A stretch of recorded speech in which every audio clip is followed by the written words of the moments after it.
Sir जी, आपने वो projector नहीं सेंड जी। किए रिकॉर्डेड जो पहले लिए थे उनके। अ, वो यूट्यूब पे मैंने लिंक शेयर किया था। तो व्हाट्सएप ग्रुप में भी जीसीआर पे मैंने शेयर किया था। उधर से आप देख लें, या मैं दोबारा वो आपके साथ व्हाट्सएप ग्रुप में वो लिंक शेयर कर दूंगा।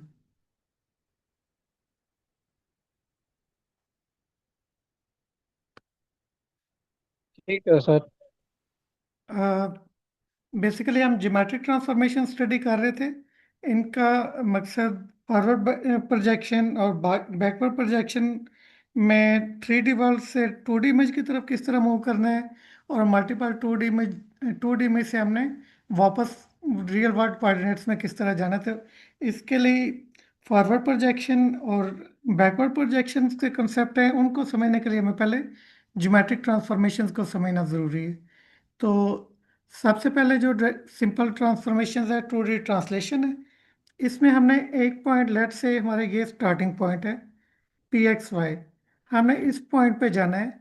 तो X और Y के लॉन्ग हम कोई वैल्यू ऐड करेंगे, जितनी हमने डिस्प्लेसमेंट ऐड करनी है उतनी X एक्सिस के लॉन्ग और Y एक्सिस के लॉन्ग X में वो वैल्यू ऐड करें। तो ये बिल्कुल एक सिंपल प्रोसेस है। इसको कहते हैं 2D ट्रांसलेशन। ये एक सिंपल एडिशन कार्टेशियन कोऑर्डिनेट में जिस तरह करते हैं। इसके नेक्स्ट कंसेप्ट स्केलिंग है। इस स्केलिंग में क्या, क्या स्क्रीन शो नहीं हो रही? स्क्रीन नहीं शेयर हो रही? No sir. मैं शेयर कर,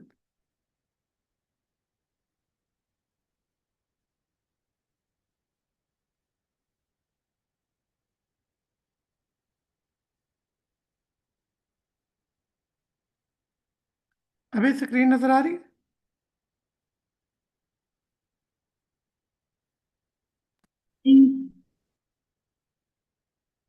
स्क्रीन नजर आ रही है अभी आपको?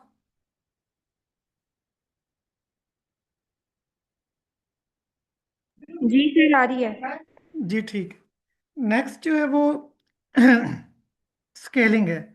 स्केलिंग में क्या करते हैं कि उसकी विड्थ और हाइट को हम इंक्रीज करते हैं ओरिजिनल इमेज की।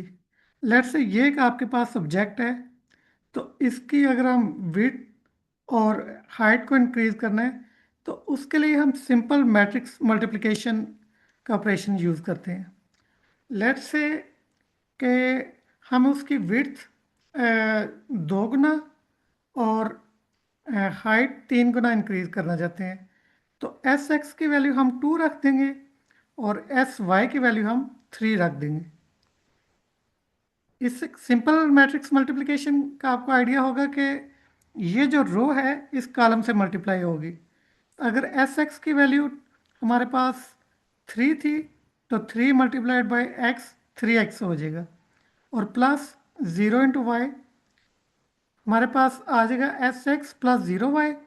एस एक्स होगा, एस एक्स कितना था 3। मैं कोशिश करता हूँ कि अगर वाइट बोर्ड इधर आ जाए।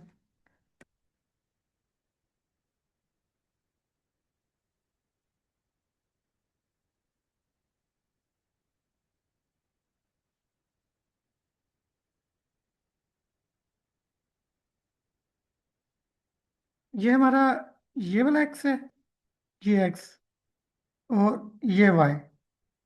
अब एस एक्स की वैल्यू अगर 3 है तो हमारे पास ये वाला सारे एलिमेंट 0 हो जाएगा, और हमारी जो विड्थ है वो 3 टाइम्स हो जाएगी। इसी तरह इस रो को मल्टीप्लाई करें तो इधर एक्स 0 से मल्टीप्लाई होगा, और वाई हमारा एस वाई से, एस वाई की वैल्यू जितनी भी होगी वो आपकी आ जाएगी, उतने गुना उसकी हाइट इंक्रीज हो जाएगी। अगर वैल्यू इसकी 0 से ज़्यादा होगी, सॉरी 1 से ज़्यादा होगी, तो वो आपका इंक्रीज होगी हाइट और विड्थ। अगर उसकी वैल्यू 1 से कम है तो वो हाइट और विड्थ डिक्रीज होगी आपकी। ये सिंपल एक स्केलिंग का प्रोसीजर है। उससे जो नेक्स्ट है रोटेशन। ये आपका हर इस इन सारे ऑपरेशन में आपको ना मैट्रिक्स सिंपल मैट्रिक्स मल्टीप्लिकेशन की अंडरस्टैंडिंग बहुत ज़रूरी है।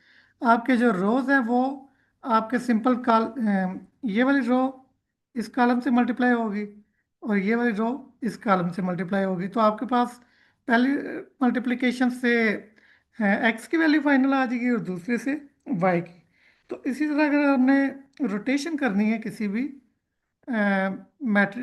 भी पॉइंट की, लेट से इस पॉइंट को एक्स वाई को हमने इस पॉइंट पे लेके आना है, थीटा वैल्यू रोटेट करना है, तो हम इस मैट्रिक्स से इसको मल्टीप्लाई करेंगे।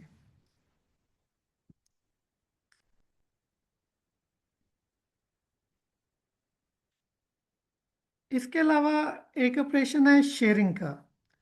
शेयर कहते हैं कि उसमें आपका जो एक कॉर्नर है बेस लाइन एक्स एक्सिस के लॉन्ग या वाई एक्सिस के लॉन्ग, वो वाली वैल्यू अपनी जगह पे रहती है, लेकिन दूसरे एक्सिस के लॉन्ग हम उसको स्ट्रेच कर देते हैं। जिस तरह इसमें वो एक्स एक्सिस वाली वैल्यू अपनी जगह पे रही है, लेकिन इसको वाई एक्सिस के अलावा हमने इस पॉइंट की तरफ मूव कर दिए। इसी तरह हमने इधर वाई एक्सिस के लॉन्ग इसको शेयर किए। तो ये ऑपरेशन किस तरह होगा, इसके लिए ये आपका मैट्रिक्स है। अगर हमने एक्स एक्सिस के लॉन्ग करना है तो इसकी वैल्यू इंक्रीज कर देंगे, और अगर वाई एक्सिस के लॉन्ग करना है तो इसको हम इंक्रीज करेंगे। Basically for sake of completeness ये भी ऐड कर दिए, जो आपके पास बेसिक जो आपके फॉरवर्ड प्रोजेक्शन और बैकवर्ड प्रोजेक्शन में चीज़ें ऐड होंगी, ज़रूरी हैं उसके लिए 2D ट्रांसलेशन और स्केलिंग और रोटेशन। ये बेसिक थ्री ऑपरेशंस हैं जो आपके फॉरवर्ड और बैकवर्ड प्रोजेक्शन में यूज़ होने हैं। इसके अलावा एक ऑपरेशन है रिफ्लेक्शन का। रिफ्लेक्शन मीन्स एक्स एक्स, ये आपकी ओरिजिनल इमेज थी, आपने इसको रिफ्लेक्ट कर दिया, सिंपल मिरर में जिस तरह इफेक्ट होता है। आप एक्स एक्सिस के लॉन्ग भी कर सकते हैं और वाई एक्सिस के लॉन्ग भी।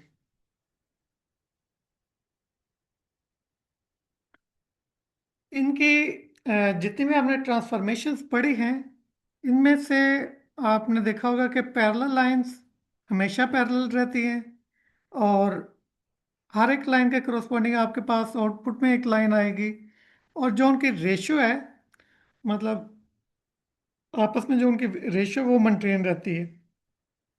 और क्लोज अंडर कंपोजिशन, अगर हम मल्टीपल ट्रांसफॉर्मेशन अप्लाई करें तो वो उनका उस तरह पहले पहले एक अप्लाई कर रहे फिर दूसरा, उसका इफेक्ट ऐसा नहीं होगा। अच्छा, अभी तक ट्रांसफॉर्मेशंस में कुछ क्वेश्चन है तो पूछ लें। अगर वीडियो देखिएगा दोबारा, अगर कोई कन्फ्यूजन हो तो वो आप दोबारा भी डिस्कस कर सकते हैं, मुझे नेक्स्ट क्लास में कर लेंगे। अभी तक आपने देखा होगा कि जितनी भी आपने ट्रांसफॉर्मेशन पढ़ी उनमें मैट्रिक्स मल्टीप्लिकेशन हो रही थी, लेकिन सिर्फ एक ट्रांसफॉर्मेशन थी जिसमें मल्टीप्लिकेशन नहीं थी हो रही। कोई बता सकता है कि कौन सी है? हमने जितनी भी ट्रांसफॉर्मेशन पढ़ी है उसमें सिर्फ आप देखेंगे कि सिर्फ ट्रांसलेशन की जो आपके पास है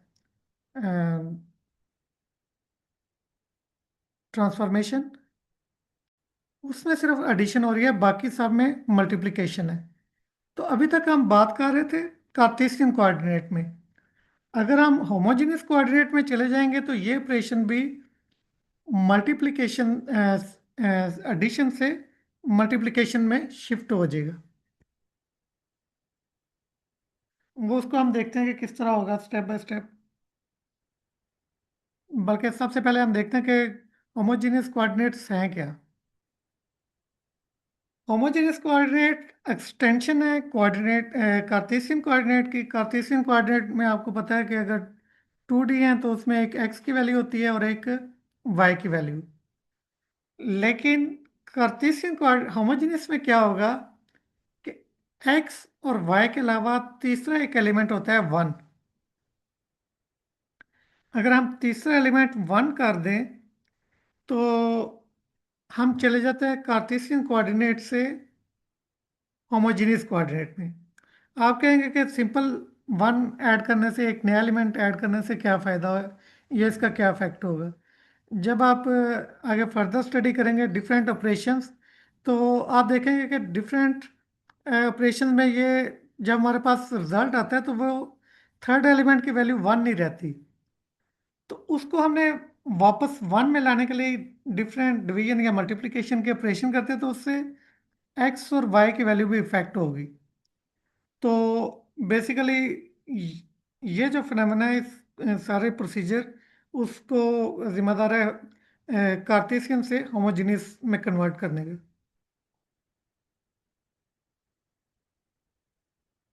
जैसे अभी बताया कि सिंपली हम होमोजेनियस कोऑर्डिनेट में सिंपल मल्टीप्लिकेशन के थ्रू सारे ऑपरेशन, सारी ट्रांसफॉर्मेशंस परफॉर्म कर सकते हैं। तो इससे हमारे जो आगे कैलकुलेशंस है वो सिंपल हो जाती हैं।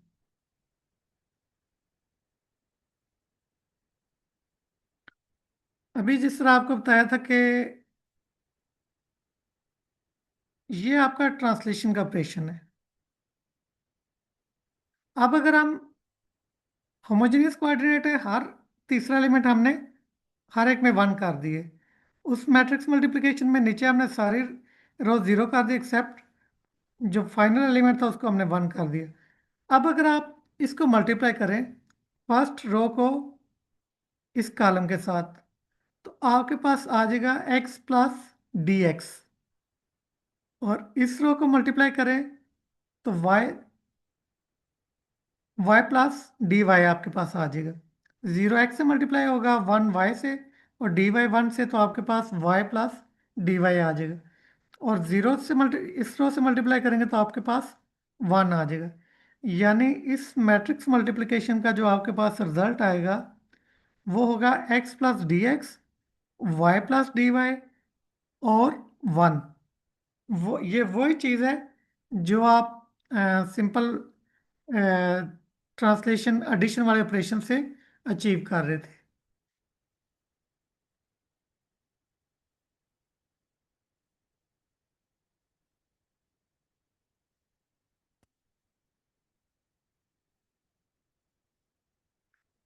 इसी तरह स्केलिंग में हम पहले भी मल्टीप्लिकेशन कर रहे थे, अभी भी मल्टीप्लिकेशन कर रहे हैं, लेकिन सिंपल हमने एक इधर एलिमेंट ऐड कर दिया और एक ये वाला एलिमेंट, जिस तरह हमने ट्रांसलेशन में किया। सेम इसी तरह में हम रोटेशन और शेयरिंग में ये होमोजेनियस कोऑर्डिनेट में इस तरह मल्टीप्लाई करेंगे। जो डिफरेंस आया है वो सिर्फ ट्रांसलेशन में है। ट्रांसलेशन हम पहले एडिशन के थ्रू कर रहे थे, अभी हम मल्टीप्लिकेशन के थ्रू कर रहे हैं। और ये इसकी एक मेजर अचीवमेंट है, क्योंकि फर्दर हमें ना फॉरवर्ड प्रोजेक्शन और बैकवर्ड प्रोजेक्शन में एडिशन बार बार करनी पड़ती है। तो उसके लिए ये होमोजेनियस कोऑर्डिनेट काफ़ी इफेक्टिव रहते हैं। आप कहेंगे कि जहाँ मल्टीप्लिकेशन करनी है वहाँ एडिशन में क्या मसला है। तो बेसिकली हम करते क्या हैं कि एक सिंगल मैट्रिक्स सबको मल्टीप्लाई करके कैलकुलेट करके रख लेते हैं और उसी को यूज़ करते रहते हैं। उसको आगे फर्दर हम स्टडी करेंगे तो आपको आइडिया हो जाएगी। कंपोजिट ट्रांसफॉर्मेशंस मीन्स एक से ज़्यादा अगर हम ट्रांसफॉर्मेशंस यूज़ करेंगे तो वो आपकी कंपोजिट ट्रांसफॉर्मेशंस होंगी। अभी इसका इफेक्ट देखेंगे कि इसका क्या, इसका ऑर्डर मैटर करता है। लेट्स से कि ये आपके पास रीजनल इमेज थी, इसको आपने इधर मूव किया, बेसिक ऑपरेशन क्या है, ट्रांसलेशन। फिर आपने इसको रोटेट किया तो ये ऐसे रोटेट होकर इस पॉइंट पे चला गया। आपने इसको 90 डिग्री रोटेट किया। लेकिन अगर आप इसको पहले रोटेट कर लें 90 डिग्री और फिर आप इसको मूव करें तो ये इधर आ रहा है, इट मीन्स कि अगर हम ऑर्डर चेंज करेंगे तो इसका फाइनल रिजल्ट चेंज हो सकता है। अभी तक हमने 2D पे सिर्फ बात की है, लेकिन जब हम रियल वर्ल्ड में जाएंगे, फॉरवर्ड प्रोजेक्शन और camera coordinate system, world coordinates, तो उधर सारी चीज़ें 3D में है। तो 3D में क्या है, जिस तरह कार्टेशियन कोऑर्डिनेट में एक्स वाई 2D के लिए और 3D के लिए एक्स वाई जी है, इसी तरह होमोजेनियस कोऑर्डिनेट में आपके पास क्या है, एक्स वाई और जी, और आपके पास 3 बाय 3 की बजाय ये क्या हो जाएगा, 4 बाय 4। तो सेम लाइक 2D कोऑर्डिनेट, सारे एलिमेंट जीरो थर्ड रो में, सॉरी फोर्थ रो में, और फाइनल एलिमेंट 1। इसी तरह ट्रांसलेशन, रोटेशन, बाकी सारे ऑपरेशन इसी तरह। लेकिन अभी हमारे पास जो मैट्रिक्स है वो 3 बाय 3 की बजाय 4 बाय 4 का होगा।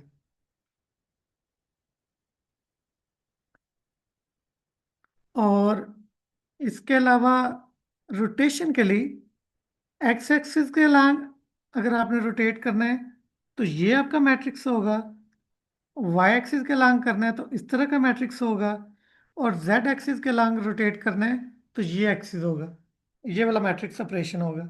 आप देख रहे हैं कि सिंपल जिस एक्सिस के अलांग हमने रोटेट करना होता है वो वैल्यू 1 रहती है, दूसरे में cos थीटा साइन थीटा वगैरह आ जाता है। ये इसको याद रखने का एक सिंपल तरीका है। जो फोर्थ रो है उसमें तो 1 ही रहेगा, लेकिन जिस एक्सिस के अलांग आपने रोटेट करना है उसके क्रॉसपॉन्डिंग वैल्यू 1 होगी, बाकी सारे में cos थीटा और साइन थीटा आ जाएगा। अभी प्रैक्टिकली हम क्या करते हैं कि इन तीनों रोटेशंस को एक दफ़ा ही कैलकुलेट करके रख लेते हैं। तीनों मैट्रिक्स को हम मल्टीप्लाई करके रख लेते हैं, और इसको कंबाइंड मैट्रिक्स को कहते हैं रोटेशन मैट्रिक्स।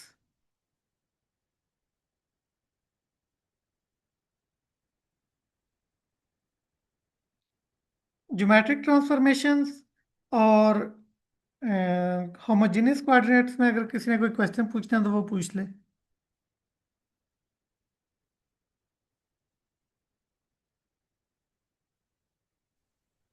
सर ये कॉज और साइन किधर से आए हैं?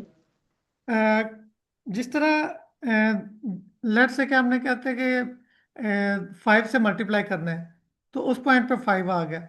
इसी तरह रोटेशन के लिए कितने डिग्री हमने मूव करना है, उसके उस डिग्री का उस जितना भी एंगल है थीटा की वैल्यू उसको हम काज से मल्टीप्लाई करेंगे, सॉरी उसके काज की वैल्यू कैलकुलेट करेंगे, और इधर साइन की वैल्यू, ये फार्मूला है। इसको आपने यूज करके रोटेशन कैलकुलेट करनी है फाइनल। जिस तरह आपने कहा था कि दो गुना वैल्यू इंक्रीज करनी है तो 2 से मल्टीप्लाई करें, अगर इधर हम कह रहे हैं कि अगर हमने इतना एंगल रोटेट करना है इसको तो इस इन काज और साइन की इन वैल्यू से मल्टीप्लाई हम करेंगे तो हमारे पास रोटेशन की वैल्यू आ जाएगी।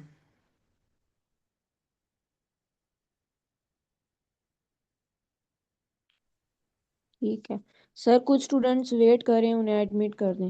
ये मैं देख रहा हूँ कि ऐड किधर से होंगे, एक मिनट।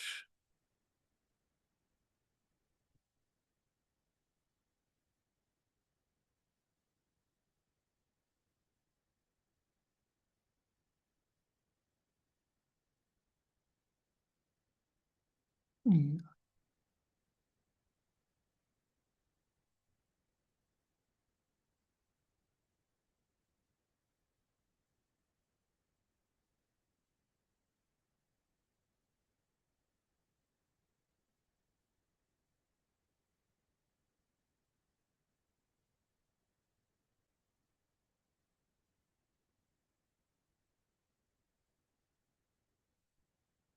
आपको सिंपल जो ज्योमेट्रिक ट्रांसफॉर्मेशंस का आइडिया हो गया है, और उसके बाद हमने स्टडी किया कि होमो होमोजेनियस कोऑर्डिनेट्स, होमोजेनियस कोऑर्डिनेट्स के आपको हमें का भी आइडिया हो गया कि क्यों हम होमोजेनियस कोऑर्डिनेट यूज़ कर रहे हैं, और किस तरह ये आगे हम देखेंगे कि पर्सपेक्टिव प्रोजेक्शन के लिए ये किस तरह हेल्पफुल होते हैं। तो इससे अभी जो हमारा नेक्स्ट टॉपिक है इमेजिंग ज्योमेट्री है, बेसिकली इसमें हम डिस्कस करेंगे फॉरवर्ड प्रोजेक्शन और बैकवर्ड प्रोजेक्शन को, और इसको समझने के लिए हमें जो डिफरेंट कोऑर्डिनेट्स हैं उनका आइडिया होना चाहिए कि हम किस किस स्टेप से मूव करेंगे फाइनल, हम रियल वर्ल्ड इमेज से अपने फाइनल इमेज की तरफ। तो सबसे पहले फॉरवर्ड प्रोजेक्शन में हम क्या करते हैं कि ये हमारे पास वर्ल्ड कोऑर्डिनेट्स हैं और ये हमारे पास कैमरा कोऑर्डिनेट्स हैं। तो हम देखेंगे कि जो रियल वर्ल्ड है उसको हमने लेके जाना है कैमरा के पर्सपेक्टिव से। और ये जो ट्रांसफॉर्मेशन है इसको कहते हैं world to camera transformation. World coordinate से कैमरा की तरफ हम जा रहे हैं और इसको ये जिस मैट्रिक्स से अचीव होगा इसको कहते हैं एक्सट्रिंसिक मैट्रिक्स, एक्सट्रिंसिक बेरोनी। क्योंकि ये जो मैट्रिक्स होगा इसका कैमरा के जो इंटरनल्स हैं उनसे कोई तल्लक नहीं है, इसलिए इसको एक्सट्रिंसिक मैट्रिक्स कहते हैं। अब जब आपके पास इमेज बन गया, कैम उसमें कैमरा टू इमेज ट्रांसफॉर्मेशन, इनको डिटेल में हम देखते हैं वन बाय वन। और फिर इमेज टू पिक्सल कन्वर्जन, ये सारी डिपेंड करती है इंटरनल कैमरे की इंटरनल ज्योमेट्री पे। तो इसलिए इसको बेसिकली ये भी एक मैट्रिक्स बनेगा और ये भी world to camera coordinates camera transformation, ये भी आपके पास एक मैट्रिक्स होगा। तो दोनों ये मैट्रिक्स हैं, इसको एक्सट्रिंसिक और इसको इंस्ट्रिंसिक मैट्रिक्स कहलाते हैं। और इन दोनों को आपस में मल्टीप्लाई करें तो आपके पास आ जाएगा प्रोजेक्शन मैट्रिक्स। प्रोजेक्शन मैट्रिक्स का लफ्ज़ बार बार आपको सुनने में आएगा जब आप एडवांस टॉपिक पढ़ेंगे। तो उसमें क्या है, प्रोजेक्शन मैट्रिक्स क्या है, एक्सट्रिंसिक मैट्रिक्स और इंट्रिंसिक मैट्रिक्स को आपस में मल्टीप्लाई करें तो आपका प्रोजेक्शन मैट्रिक्स आ जाएगा। एक्सट्रिंसिक मैट्रिक्स को हम देखते हैं और फिर इंट्रिंसिक मैट्रिक्स को one by one. Forward projection को ऑलरेडी मैं डिस्कस कर चुका हूँ कि एक मैथमेटिकल मॉडल है जो हमें बताएगा कि वर्ल्ड 3D जो पिक्चर है वो 2D कोऑर्डिनेट्स में इमेज किस तरह की बनेगी। ये फर्स्ट स्टेप आपका आ गया।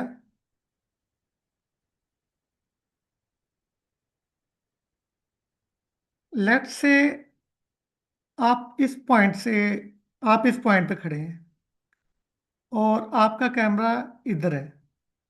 तो सबसे पहले आपने इनको अलाइन करना है कि इस जगह से पिक्चर किस तरह की बनेगी।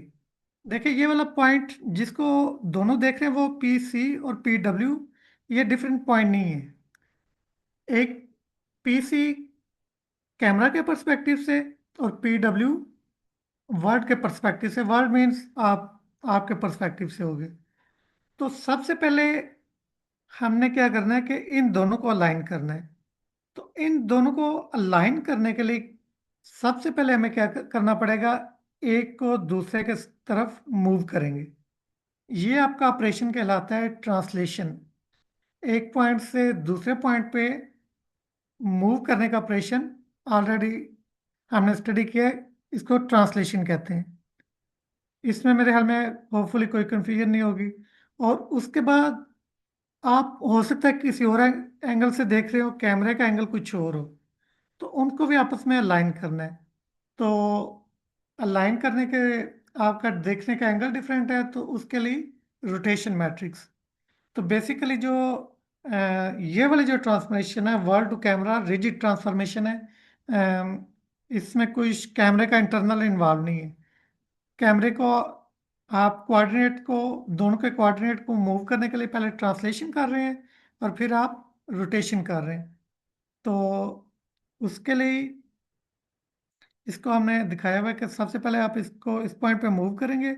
आप देख रहे हैं कि एक्सिस अलाइन नहीं है, तो अलाइन करने के लिए हम रोटेशन का ऑपरेशन परफॉर्म करेंगे।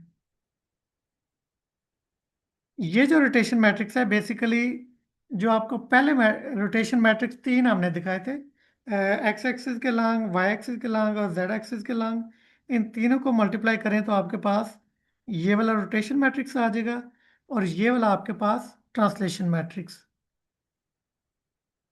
और इन दोनों को आप मल्टीप्लाई करें तो आपके पास आ जाएगा extrinsic matrix, camera extrinsic matrix.